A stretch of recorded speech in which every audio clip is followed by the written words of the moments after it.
solidarity with Adriana Young and her family on this matter. I have with me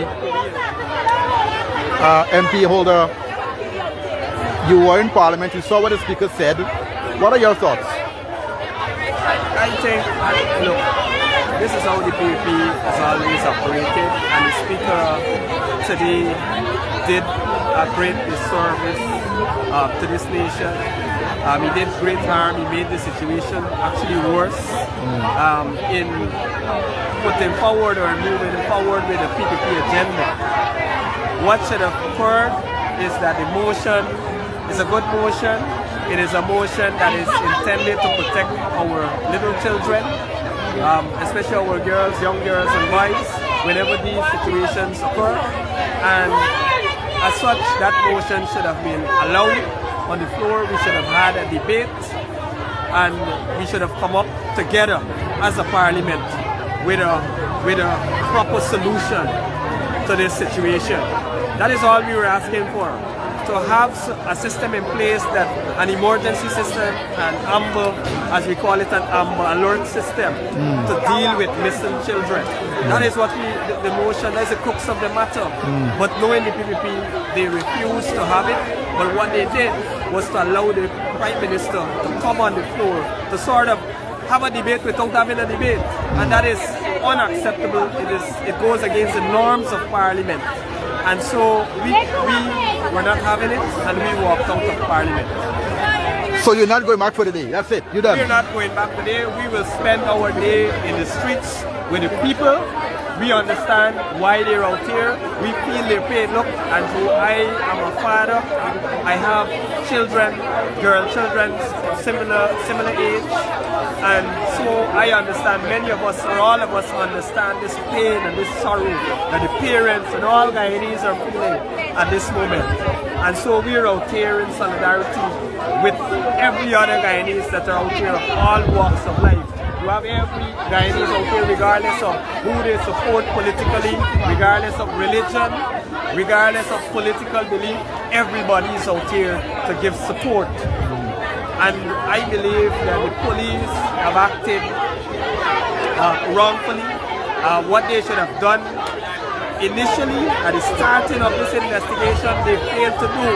They have failed to undertake their own SOPs, their own standard operating procedures. They failed it miserably, and they are the ones who would have caused this whole uproar in society. They would have created this tense situation because of their actions or inaction, so to speak. And so that is why we're out here. We're going to stand with the people today until we get justice. You are one of the MPs for Region 2.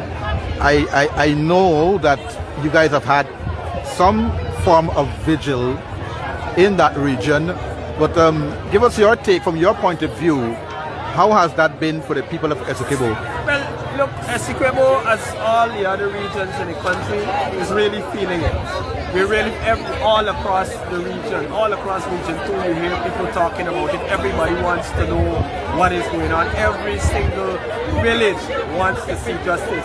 And so last night, we had that vigil where you had hundreds of persons turning out, all walks of life. And you would know Region 2 is traditionally a PPP stronghold, but it was really, you know, it hit me to the core to feel, to see persons of all walks of life, even persons who would have been PPP supporters in the past, come out to that vigil and say out of that vigil there last evening. So it was, you know, it was a good show of togetherness, of unity, of one people. We move with one voice in Region 2.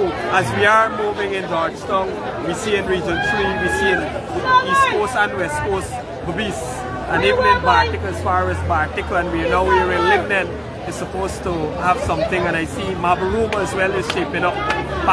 Port Kaituma is shaping up with something as well. So this is a widespread support for the family and a widespread call for justice. And yet still the government failed to show empathy, to show that they're on top of this whole matter. Today, by their actions, they've proven to us what we've been saying all along to the people of this country. They don't care.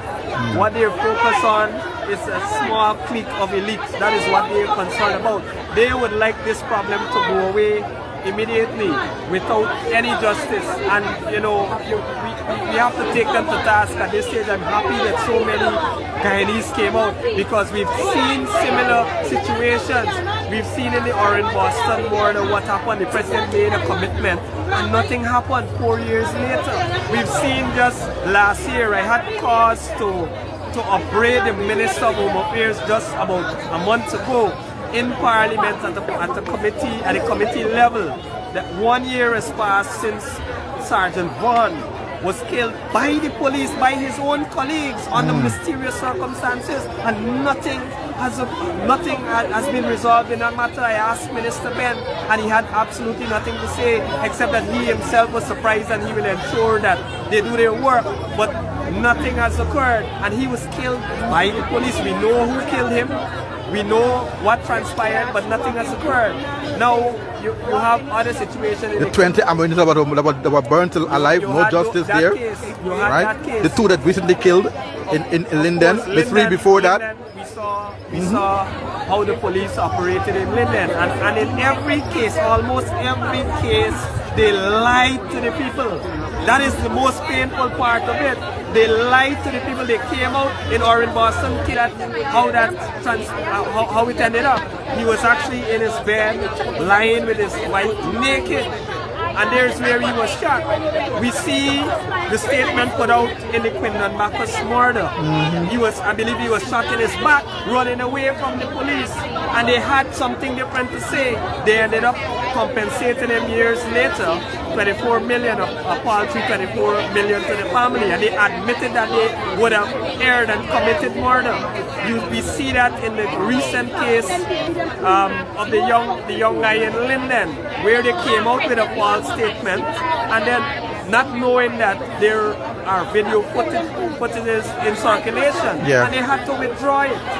And again, coming down to little Adriana Young, they came with a false statement. They actually convinced the people to disperse, come up with all sorts of false statements saying that a young girl would have left in certain vehicles. And you know what is more hurtful?